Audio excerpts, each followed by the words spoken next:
Nehru addressed a convention of Congress members, and he said that there are only two powers in the land, the British and the Congress.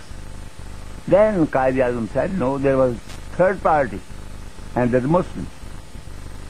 Ziauddin Suleri used to go to Muslim League meetings to hear Jinnah speak. He saw how Jinnah, defeated in the election and rejected by Nehru, now embarked on a new mass strategy to whip up Muslim support. His rallying call became Islam in Danger. Jinnah symbolically discarded his Savile Row suit and appeared in traditional Muslim dress. He was now fomenting exactly the kind of populist religious politics which had once caused him to fall out with Gandhi. At the 1938 Muslim League conference in Patna, Jinnah accused Congress of being only a Hindu body. The speech that Mr. Jinnah made there was a bitter attack on the Congress. So bitter that Gandhi was obliged to make a reply. And I think, to my mind, that was the beginning. Patna was the beginning of the mass movement of the Muslim League.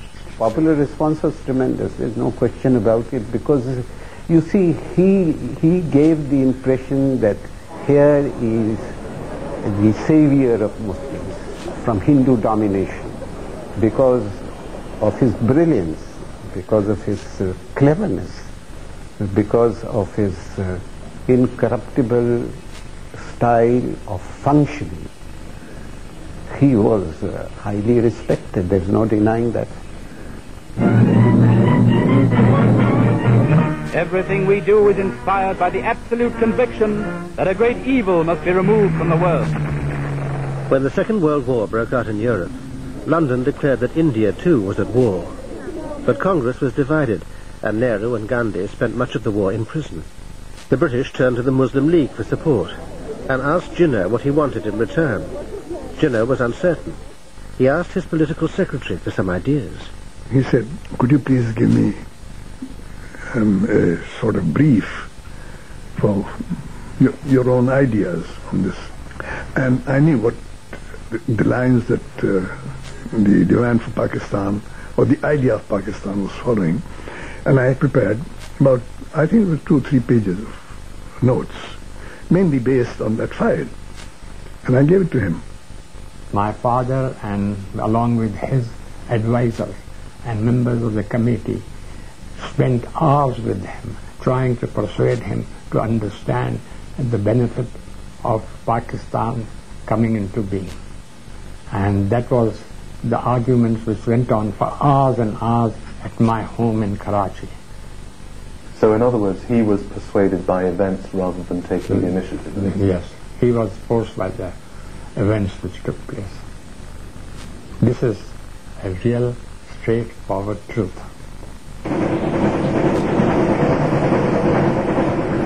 Jinnah was being railroaded towards a destination he'd never sought. In 1940, Muslims from all over India gathered in Lahore for a momentous session of the Muslim League. Jinnah took the train from Delhi.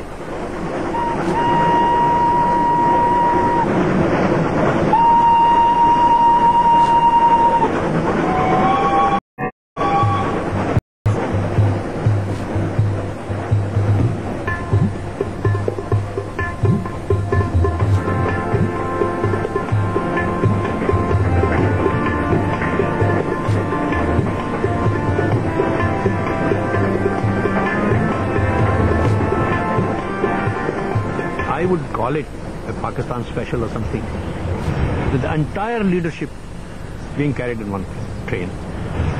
In the center there was a compartment in which he, his sister, Mr. Fatma Jinnah, and myself. And the train pulled up. And the leaders, Muslim leaders who had come to receive him, they were pushed by the volunteers in the crowd. Nobody knew who was where. He stood at the door and he said, look, if you don't behave, I'm going to go back. And then he shouted, discipline. And the entire lot was absolutely silent. And I'm sure a number of those people did not even know what discipline meant in the English word. Jinnah addressed the crowd at Lahore's Minto Park for nearly 2 hours. But the future founder of Pakistan could only speak fluently in English. my father was explaining to me what he was saying. And I did ask him, I said, he's speaking in English. And do the people understand? He said, they have trust in him, so they know what he's saying. This old man was asked, do you know what he's saying? He's talking in English. He said, I don't know what he's saying, but I know for definite whatever he's saying is the right thing. He was explaining at that time that the only answer is a separate homeland for the Muslims of India. We have tried all kinds of solutions with other communities and with the British, but unfortunately it has not come to anything. And we have come to this conclusion that now the final solution is that there should be two states, with the Muslim India and the Hindu India. And people understood. The Lahore session passed a resolution demanding that areas in the northeast and northwest of India, where the Muslims were a majority, should become independent states. But the resolution was deliberately vague as to whether these states should be inside or outside of federal India.